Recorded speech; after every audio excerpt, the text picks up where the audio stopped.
오늘 성경 말씀 보시겠습니다. 성경 말씀은 요한복음 21장 1절로 9절 말씀입니다. 성경 말씀은 요한복음 21장 1절로 9절 말씀, 신약 성경 184쪽에 있습니다. 요한복음 21장 1절로 9절 한 절씩 번갈아 읽겠습니다. 그 후에 예수께서 디베랴 호수에서 또 제자들에게 자기를 나타내셨으니 나타내신 일은 이러하니라. 시몬 베드로와 디두모라 하는 도마와 갈릴리 가나 사람 나다나엘과 세베대의 아들들과 또 다른 제자 둘이 함께 있더니 시몬 베드로가 나는 물고기 잡으러 가노라 하니 그들이 우리도 함께 가겠다 하고 나가서 배에 올랐으나 그날 밤에 아무것도 잡지 못하였더니 날이 새어갈 때에 예수께서 바닷가에 서셨으나 제자들이 예수이신 줄 알지 못하는지라. 예수께서 이르시되 얘들아 너희에게 고기가 있느냐? 대답하되 없나이다. 이르시되 그물을 배 오른편에 던지라. 그리하면 잡으리라 하시니 이에 던졌더니 물고기가 많아 그물을 들 수 없더라. 예수께서 사랑하시는 그 제자가 베드로에게 이르되 주님이시라 하니 시몬 베드로가 벗고 있다가 주님이라 하는 말을 듣고 겉옷을 두른 후에 바다로 뛰어내리더라. 다른 제자들은 육지에서 그리가 불과 한 5리쯤 되므로 작은 배를 타고 물고기 등 그물을 끌고 와서 육지에 올라보니 숯불이 있는데 그 위에 생선이 놓였고 떡도 있더라. 아멘. 오늘 우리 말씀 제목으로 다 같이 한번 읽겠습니다. 시작. 다시 한번 찾아오신 예수님이십니다. 다시 한번 찾아오신 예수님에 대한 이야기죠. 성경은 구약 성경이든 신약 성경이든 모두가 다 원래 장과 절이 구분이 없습니다. 우리가 이 장과 절을 구분한 시기가 구약도 신약도 전부 다 1500년입니다. 그러니까 몇 세기죠? 16세기에 비로소 여러 가지 편의를 위해서 인쇄업자가 또는 여러 가지 단락사 이렇게 나누는 게 좋겠다 해서 장과 절이 구분되어 있지, 지금처럼 이렇게 요한복음이라고 하면 1장부터 21장까지 이렇게 되어 있지 않습니다. 이 말은 요한복음이면 어떤 성경이든 전체를 통으로 읽어야지 절과 장을 딱 쪼개서 분리해서 그것만 집중적으로 보면 전혀 성경의 그 문맥과 상관없이 그냥 예수님의 복음이 아니라 내가 만든 복음이 될 수 있죠. 아주 위험한 일입니다. 오늘 마찬가지로 요한복음 21장 말씀도 마찬가지죠. 요한복음 21장은 바로 앞에 20장하고 밀접하게 연결되어 있지 20장하고 21장하고 전혀 별개로 되어 있지 않다는 것이죠. 오늘 말씀을 보면 그래서 이런 말 지금 이렇게 제가 말씀을 드리는 이유를 알 수 있는 거죠. 21장만 떼어서 보면 우리가 정말 오해를 많이 할 수 있습니다. 지금 믿음이 전혀 상관없이 예수님을 만나는 사람, 제자들조차도 다 믿음을 팽개치고 옛사람의 삶으로 돌아간 것처럼 21장만 보면 그렇게 이해할 수 있는데 20장하고 연결해서 보면 전혀 그런 것이 아니라 우리가 생각하는 그냥 우리가 생각하는 것이 아니죠. 자주 그렇게 설교되어지는 것과 전혀 정반대의 이야기가 될 수 있는 것이죠. 베드로를 포함해서 일단의 제자들이 지금 갈릴리에서 다시 어부로서의 삶을 시작한 것은 맞는데 그것이 어떤 동기인지는 20장과 연결해서 우리가 볼 수 있는 것이죠. 자, 그러면 20장에서는 제자들에게 부활하신 주님이 두 번 나타납니다. 첫 번째 나타나는 장면이 요한복음 20장 19절 21절 말씀이죠. 예수님께서 막달라 마리아에게 나타난 다음에 그 다음에 이제 제자들에게 나타나는데 우리 요한복음 20장 19절 21절 말씀이죠. 이날 곧 안식 후 첫날 저녁 때에 바로 안식 후 첫날 제자들이 가보니까 빈무덤이었잖아요. 근데 저녁 때에 제자들이 유대인들을 두려워하여 모인 곳의 문을 닫았더니 예수께서 오사 가운데 서서 이르시되 너희에게 평강이 있을지어다. 다들 두려워하고 있으니까 20절 이 말씀을 하시고 손과 옆구리를 보이시니 제자들이 주를 보고 기뻐하더라. 예수께서 또 이르시되 너희에게 평강이 있을지어다. 예수께서 아버지께서 나를 보내신 것 같이 나도 너희를 보내노라 이렇게 말씀을 끝내죠. 첫 번째 나타난 예수님께서 이렇게 말씀하신 겁니다. 안식 후 첫날이 예수님께서 부활하신 날이죠. 부활하신 날 처음 제자들이 나타났는데 이 제자들은 지금 두려워서 예수님이 돌아가시고 나서 이제 그 따르던 무리들을 엄청난 박해나 아주 심하게 목숨을 아주 빼앗을 거다 이런 생각을 하니까 문을 꼭꼭 잠그고 모여 있었는데 그 가운데로 부활의 주님이 나타나신 거죠. 그러니까 전혀 부활의 주님이라는 생각을 못하니까 일단 먼저 평강해라. 평강이 있을지어다. 두려워하지 말라 이거죠. 두려워 떨고 있는 제자들에게 필요한 건 평강이잖아요. 평강이 있을지어다 하면서 주님께서 위로를 해주고 있습니다. 그리고 나서 누군지 예수님이 이제 지금 다들 막 이렇게 당황하고 있을 테니까 손을 보여주면서 손 봐라. 못 박힌 자국 있지? 옆구리 봐라. 손에 틀린 자국 있지? 이러면서 이제 그분이 부활의 주님이심을 실제로 알려주신 다음에 마지막에 의미 있는 말을 하죠. 아버지께서 나를 보내신 것 같이 나도 너희를 보낸다. 이렇게 말씀하시는 것입니다. 너희도 이제 내가 부활하였음이 사실이니 순교자의 삶을 살거라. 이제 이 자리에 모여있지 말고 다 같이 흩어져서 주의 복음을 전해라. 예수가 그리스도인 것을 전해라. 이런 뜻으로 이제 바로 아버지께서 나를 보내신 것 같이 하나님께서 예수님을 보내서 결국 죽이셨잖아요. 그리고 부활하셨잖아요. 그 부활의 주님을 만났으니까 너희도 가서 순교의 현장에서 부활을 증거하라. 이렇게 이제 이야기하는 겁니다. 그런데 첫 번째 모였을 때 도마가 없었잖아요. 그래서 예수님께서 다시 두 번째 부활하신 주님이 이제 나타나실 때가 그때부터 8해 지난 시점, 다시 말해서 없던 도마가 함께 모여있던 시점에 다시 예수님께서 나타나신 거죠. 26절에 8해를 지나서 제자들이 다시 집안에 있을 때에 도마도 함께 있고 문들이 닫혔는데 예수께서 오사 또 가운데 서서 이르시되 너희에게 평강이 있을지어다 하시고 도마에게 이르시되 그 당시에 도마가 막 넣었으니까 내 손가락을 이리 내밀어 내 손을 보고 또 너의 손을 내밀어 내 옆구리에 넣어보라. 그리하여 믿음 없는 자가 되지 말고 믿는 자가 되라. 이렇게 하니까 도마가 대답하죠. 나의 주님이시여 나의 하나님이시라.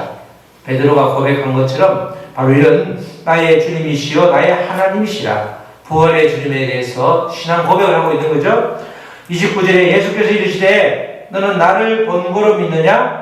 보지 못하고 믿는 자들은 복되도다 하시니라.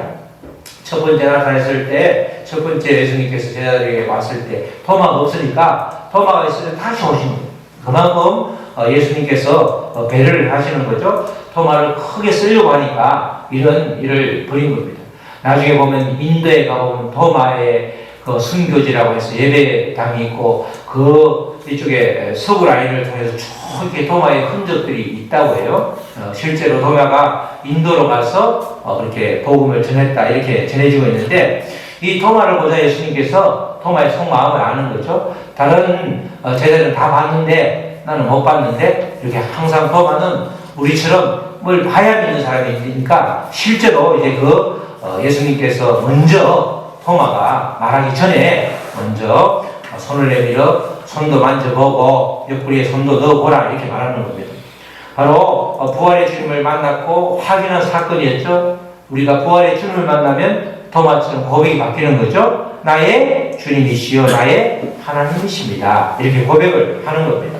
그리고 난 이후에 말씀이 이어지는데 그게 21장 말씀이죠. 그러니까 20장 말씀의 연장선에 21장이 있는 거죠. 21장에 있는 예수님의 제자들은 여전히 부활의 주님을 만난 사람들이고 그리고 나는 주는 나의 하나님이시라는 고백을 하는 제자들이지 그 한 장 사이에 믿음이 획가닥해서 전혀 믿음이 없는 사람이 아니라는 겁니다. 그래서 예루살렘에서 부활의 주님을 2번씩이나 만났던 그 제자들이 갑자기 실망해서 옛 삶으로 돌아간 것이 아니라 주님을 만났기 때문에 이제 주님이 하시는 말씀, 가서 전하라는 말씀, 나를 보이라는 그 말씀을 이제 삶의 자리에서 예수님을 처음 만났던 갈릴리 호수로 가서 이제 전하는 그런 출발점이 바로 21장 말씀인 것입니다. 그래서 21장 1절 말씀이죠. 21장 1절 말씀에 그 후에 예수께서 디베랴 호수에서 또 제자들에게 자기를 나타내셨으니 나타내신 일은 이러하니라. 몇 번째 나타났죠? 세 번째 지금 나타나신 거예요. 이제는 예수님 안 오실 줄 알았는데 다시 한번 찾아오신 거죠. 여기서 디베랴 호수라는 것은 디베리아, 옛날에 티베리우스 황제의 이름을 따서 그 주변에 마을이 있었는데, 그래서 디베랴 호수 또는 뭐죠? 갈릴리 호수, 또 긴네렛, 그죠? 그렇게 다 같이 부르는 이야기죠. 그렇게 이야기가 이렇게 호수, 바다, 그 당시에는 바다 큰 물을 그냥 호수라고 바다라고도 불렀는데, 실제로 갈릴리에 가보면 협곡이 한 6, 7개 있어가지고 갑자기 파도가 확 바람이 협곡에서 불어오면 파도가 치는, 원래 호수는 파도가 없잖아요. 파도가 치는 정도로 그렇게 아주 그 풍랑이 심하게 있는 것을 볼 수 있습니다. 긴네렛 호수, 게네사렛 호수, 갈릴리 호수 다 같은 말이죠. 부활하신 주님을 만난 이 제자들이 예수님을 처음 만났던 그 현장으로 다 같이 오게 되는 것입니다. 부활의 주님으로부터 보내심을 받은 존재로 갈릴리를 찾은 것이죠. 그런데 예수님께서 이곳을 찾아오신 것입니다. 세 번째로 제자들 앞에 나타나셔서 이렇게 제자들에게 오신 이유를 이제 말씀을 전하고 있죠.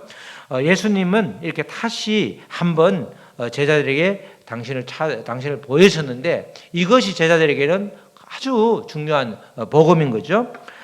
이런 제자들을 향해서 예수님께서 그들을 다시 한번 드러내시면서 확신을 주시는 것입니다. 우리가 기독교라고 그러면 특별히 구약 성경에는 찾아오시는 하나님이라고 그랬죠. 찾아오신 하나님, 다른 종교는 다 찾아가잖아요. 근데 찾아오시는 하나님이잖아요. 이 찾아오신 하나님을 가장 감격하면서 그리는 그렇게 말씀이 있는데, 그게 야곱에 대한 기사죠. 야곱은 아시다시피 이렇게 에서를 속여서 그 다음에 아주 그걸 집에 있다가는 아주 맞아 죽을 것 같으니까 야반 도주를 하잖아. 어머니 리브가가 빨리 가라, 외삼촌 집으로 가라, 이렇게 이제 하는데, 첫 밤이죠. 그렇게 아주 정신없이 떠난 첫 밤에 노숙을 하게 되는데, 그곳이 베델이었잖아요. 벳 떠는 집이고 엘은 하나님인데, 나중에 이제 그것을 베델이다 자기가 성경에서 부르고 있는 거죠. 그런데 꿈에 사닥다리를 통해서 왔다 갔다 하는데 가만히 보니까 하나님이시잖아. 놀라운 반전이죠. 하나님께서 찾아오셔서 그 야곱에게 엄청난 위로의 말씀을 해주는 것입니다. 이 찾아오신 하나님을 아주 극적으로 만났고, 그 당시에 아무도 하나님은 찾아오시라고 생각도 못했는데 야곱이 가는 곳마다 함께 하시겠다는 그 약속의 말씀을 붙잡고 그 험난한 인생을 살아가게 되는 거죠. 창세기 28장 15절에 찾아오신 하나님이 야곱에게 하시는 말씀이죠. 창세기 28장 15절 16절 말씀입니다. 창세기 28장 15절 16절 말씀에 이런 말씀이 나오죠. 내가 너와 함께 있어. 내가 어디로 가든지 너를 지키며 너를 이끌며 이 땅으로 돌아오게 할지라. 지금 베델에서 하란으로 먼 길을 떠나는데 다시 너를 돌아오게 하겠다는 거죠. 그러면서 어디를 가든지 베델에서만 함께 있는 것이 아니라 너가 가는 곳은 어디든지 내가 함께 가겠다. 그리고 내가 너에게 허락한 것을 다 이루기까지 너를 떠나지 아니하리라 하신지라. 그러니까 계속 순종하게 되면 끝까지 이 땅에서 끝까지 너와 함께 하겠다. 이런 말씀이 되는 거죠. 야곱이 잠이 깨어 이르되 여호와께서 과연 여기 계시거늘 내가 알지 못하였다. 이렇게 고백을 하는 겁니다. 친히 야곱을 찾아오신 하나님께서 야곱에게 아주 놀라운 말씀을 하는 거죠. 야곱은 혼자잖아요. 야곱은 혼자라고 생각하는데 하나님께서 찾아오셔서 내가 너와 함께 있고, 그걸로 끝나지 않고 네가 어디로 가든지 함께 있고 다시 이 땅으로 돌아오게 할 거다. 너의 고향으로. 그리고 너를 허락한 것을 이루기까지 내가 너를 떠나지 않겠다. 반복해서 약속을 하는 것입니다. 이 말씀은 야곱이 이 땅에서 살면서 하나님께 순종할 수밖에 없는 그런 또 이유가 되고 근거가 되는 거죠. 이 야곱이 살던 곳이 브엘세바였는데 그림을 보면 오랜만에 그림을 보면 제일 밑에가 브엘세바입니다. 제일 밑에가 여기 보이시나요? 여기 제일 끝에 보이나요? 잘 안 보이네. 여기 제일 끝에 여기가 브엘세바고 저 꼭대기가 하란이야. 지금으로 말하면 터키 쪽이 하란이죠. 이 먼 길인데 요 길이가 직선거리로만 800km, 800km. 우리나라 말로 뭐예요? 2000리. 직선거리로만. 근데 이 당시에 직선거리가 없었잖아요. 꼬불꼬불 해서 가니까 이 험난한 길을 혼자서 가다 보니까 정말 그것도 또 초행길이었죠. 저 먼 길을 어떻게 가봤겠냐고. 초행길에 가니까 얼마나 두려웠을지 그것은 우리가 상상을 하지 못할 정도였다는 것입니다. 그렇게 두려움에 가득 차 있는 그 야곱에게 정말 무작정 떠나다가 딱 밤이 날이 이렇게 캄캄해지니까 무조건 잘 수밖에 없잖아요.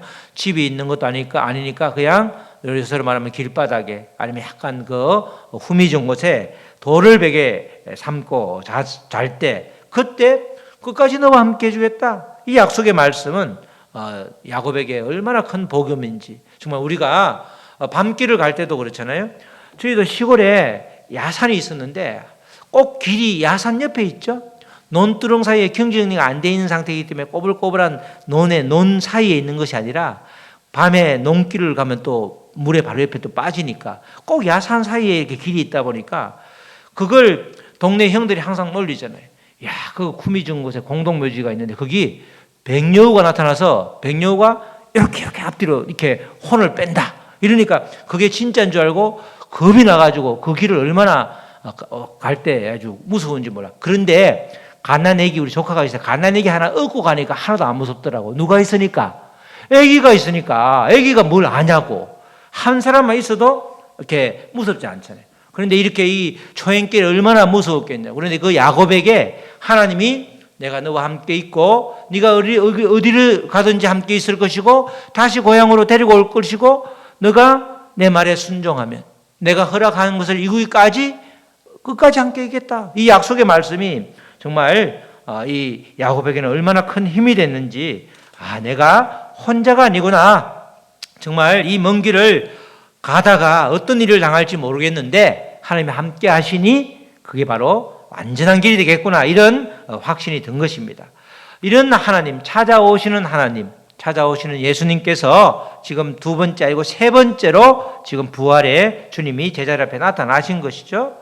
이미 이렇게 첫 번째 부활의 주님이 첫 번째 만남에서 의미심장한 말씀을 주시고 가셨죠.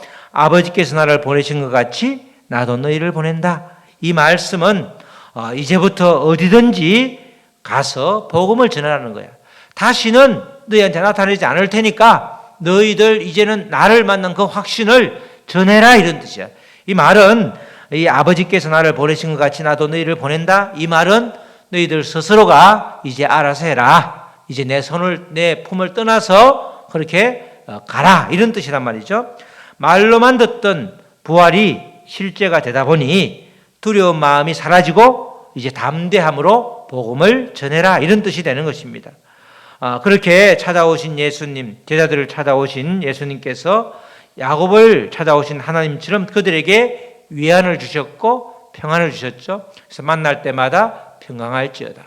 평강할지어다. 이 말은 다른 말로 굉장히 두려워하고 있다는 거죠. 그렇지 않으면 평강할지어다라는 말할 필요가 없는데 평강할지어다 이렇게 이제 말하고 두 번째로 만났을 때는 도마에게 말을 보여줬을 때 도마가 고백을 하잖아요. 나의 주님이시여 나의 하나님이시다. 이런 고백을 하는 것은 도마가 흔들림 없는 믿음을 소유하게 되었다. 이런 뜻이란 말이죠. 이런 도마가 2절 3절에 이런 도마도 함께 있다. 그걸 강조를 하는 거죠. 그 말은 20장에서 이어지는 이 복음으로 무장한 친구 제자들이다. 그 말을 이제 해주고 있는 것이죠. 2절 3절 말씀을 우리가 읽었던 말씀을 보면 시몬 베드로와 디두모라 하는 도마와 갈릴리 가나 사람 나다나엘과 세베대의 아들들과 또 다른 제자 둘이 함께 있더니 시몬 베드로가 나는 물고기 잡으러 가노라 하니 그들이 우리도 함께 가겠다 하고 나가서 배에 올랐으나 그날 밤에 아무것도 잡지 못하였더니 이렇게 말씀이 나오는 거죠. 이 말씀을 이제 오해하지 말라는 거죠. 갈릴리 호수로 돌아와서 고기를 잡는 것이 믿음을 저버리고 옛 삶으로 가는 것이 아니라 예수님과의 만남을 기억하면서 새로운 복음으로 무장된 새 사람의 길을 가겠다, 이런 결심을 보여주고 있는 것입니다. 이렇게 좋은 마음으로 출발을 했으면 어떻게 해야 되죠? 우리 생각으로는 결과가 좋아야 되잖아요. 그죠?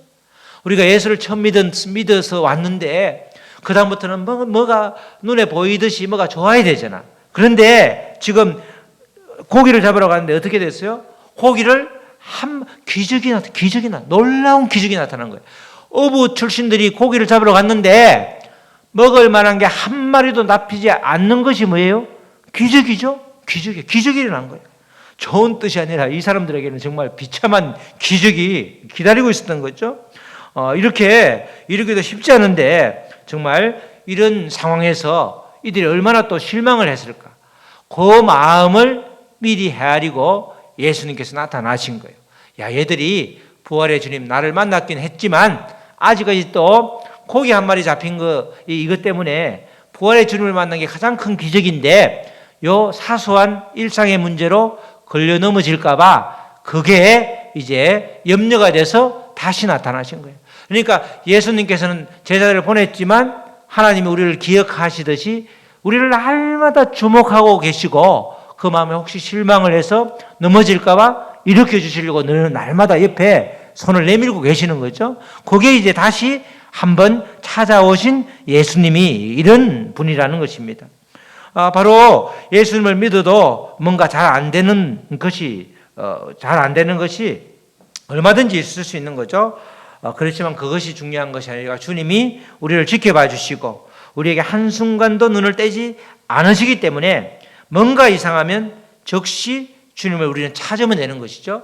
주님은 언제나 우리를 도울 준비가 되어 있고 24시간 우리를 주목하고 있고 우리가 시험 들지 않기를 바라고 있기 때문에 믿음이 흔들리는 걸 원치 않기 때문에 우리는 주님을 찾고 주님 안으로 들어가면 되는 것입니다. 우리 마음에 주님이 없는 것이 가장 큰 비극이죠. 예수님을 믿어도 결과가 좋지 않게 나타나는 것은 절대 비극이 아닌 것입니다. 우리에게 주님이 없다는, 우리 마음에 주님이 떠나갔다는 것이 가장 큰 비극이지, 다른 말로 거꾸로 말하면 우리에게 주님이 있다는 것이 가장 큰 축복인 거죠.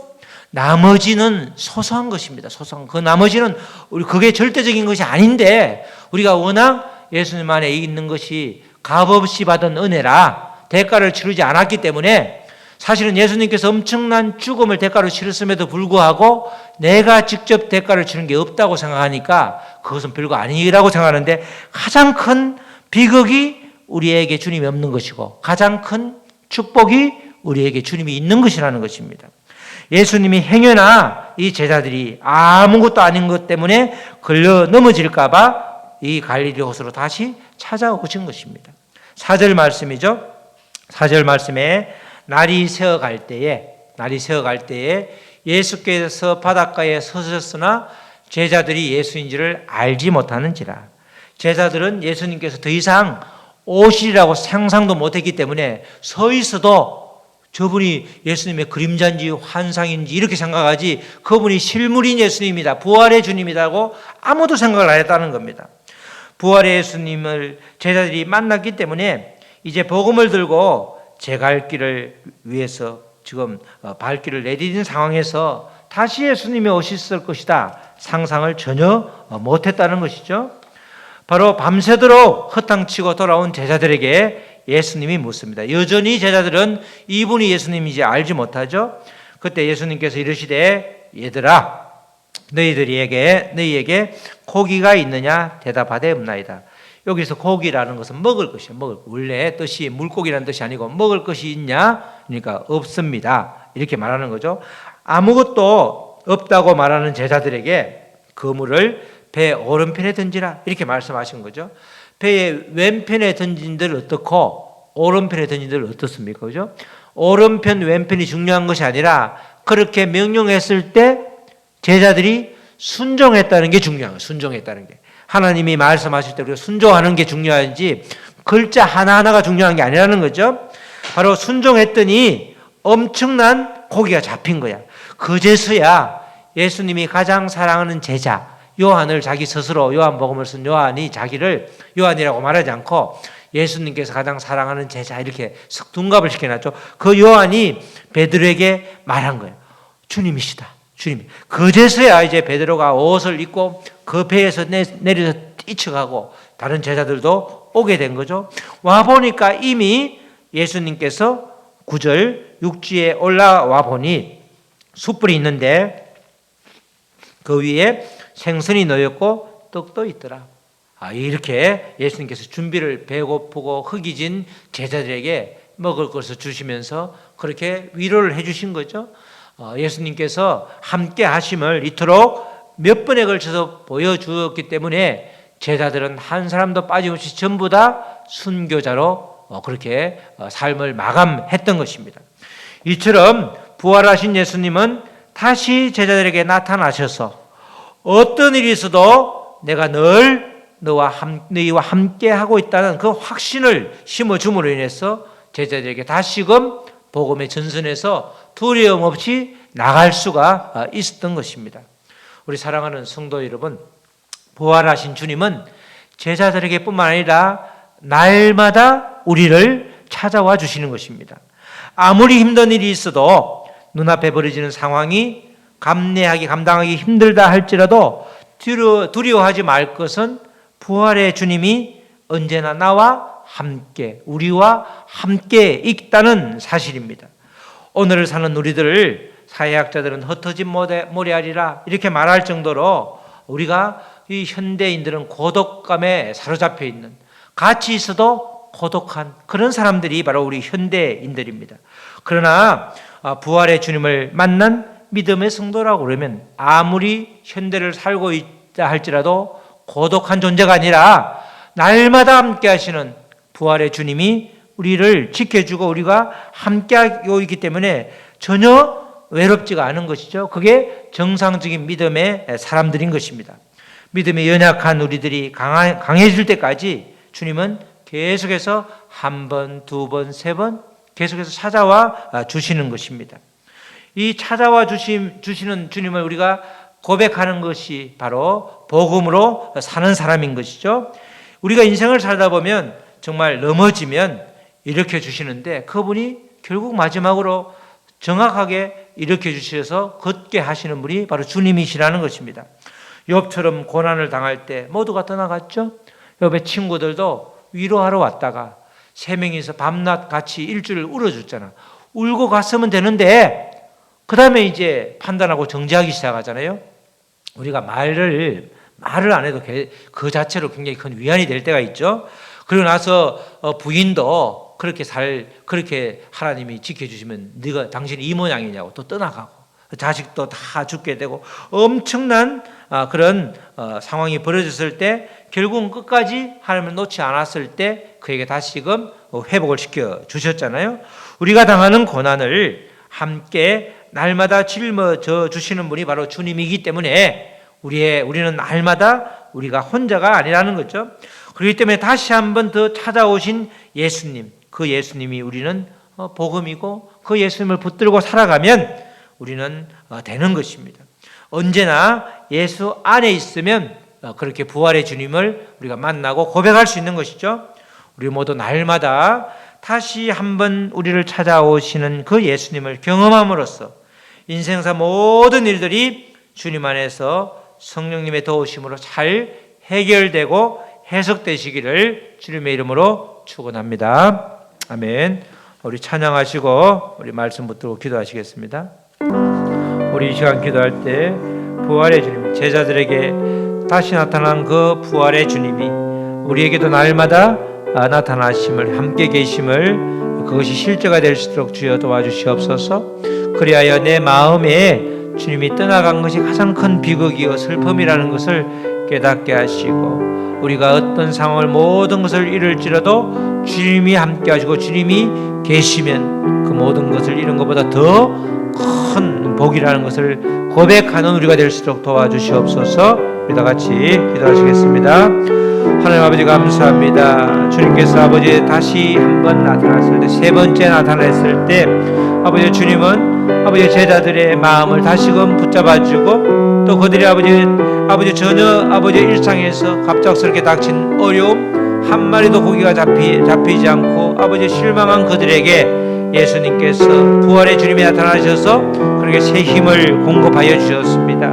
우리도 아버지 이 모양 저 모양으로 살아가면서 어떨 때는 아버지 이것을 감당하기 힘들 때도 있고 주님을 아버지 원망할 때도 있었지만 우리가 그럴 때 바로 주 안으로 들어가서 주님을 찾는 자가 될 수 있도록 도와주시옵소서. 부활의 주님은 언제든지 우리에게 도움을 주시고 연약한 믿음이 약한 우리에게 믿음을 강하게 해주시려고 날마다 보시고 아버지 지켜주시고 손을 내밀고 계시는데 그 손 내민 손을 뿌리치지 않고 우리가 붙잡고 다시금 일어설 수 있도록 새 힘을 주시는 분도 바로 주님이십니다. 우리가 주를 찾고 주 안에 온전히 아버지 회복되어서 정말 아버지 주님이 함께 하시는 아버지 이 사실 자체가 가장 큰 복임을 깨닫고 범사에 감사하는 믿음의 사람으로 살아갈 수 있도록 우리를 도와주시옵소서. 부활의 주님이 우리 모두에게 찾아와 주셔서 감사를 드립니다. 단지 아버지 2000년 전에 부활하신 주님으로 성천하신 주님으로 끝난 것이 아니라 날마다 우리를 찾아와 주셔서 우리에게 아버지 손 내밀어 주시고 우리를 일으켜 주시고 우리의 눈물을 닦아 주시고 우리의 두려움을 내쫓아 주시고 우리에게 평강을 주시니 참으로 감사를 드립니다. 우리가 아버지 주님이 함께 하신다는 이 사실이 믿어지는 것 자체가 가장 큰 복인 것입니다. 여러 가지 아버지 잠깐 또 아버지 그렇게 주님을 아버지 이렇게 놓치더라도 다시 바로 주님을 붙잡고 예수 그리스도 안으로 들어가는 우리가 될 수 있도록 축복하여 주시옵소서. 그래서 나의 모든 삶에서 부활의 주님을 날마다 고백하며 아버지 찬양하는 그래서 범사에 감사하는 우리의 말과 행동 은행심사가 완전히 바뀌는 새 사람이 될 수 있도록 우리를 인도하여 주시옵소서. 감사하며 이 모든 말씀 예수 그리스도의 이름으로 기도드렸습니다. 아멘.